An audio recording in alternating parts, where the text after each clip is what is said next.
आराम से नींद आ जाती है जब अटेंड करें। आप ना जाएं आज।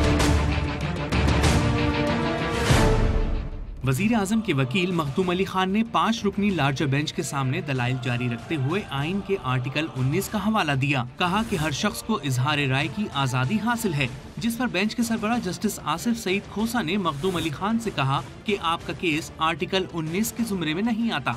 जस्टिस खोसा ने निशानदेही की कि आप हक नहीं इस्तिस्ना मांग रहे हैं। मखदूम अली खान ने मौक़िफ़ इख्तियार किया कि वजीर आजम ने आर्टिकल 66 के बजाय आर्टिकल 248 के तहत इस्तिस्ना मांगा है।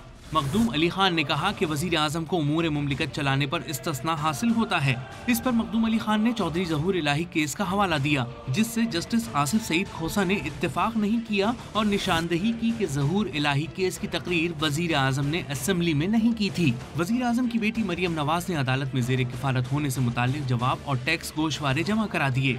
मरियम नवाज ने बताया कि 2012 में उन्होंने कुल 23,14,917 रुपए टैक्स जमा कराया, जो 2013 में बढ़कर 65,17,504 रुपए हो गया।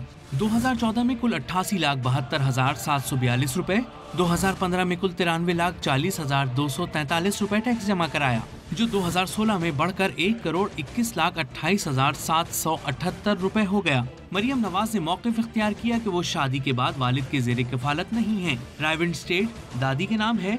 इस स्टेट में 5 घर हैं, जिसमें से एक में वो रिहाइश पजीर हैं।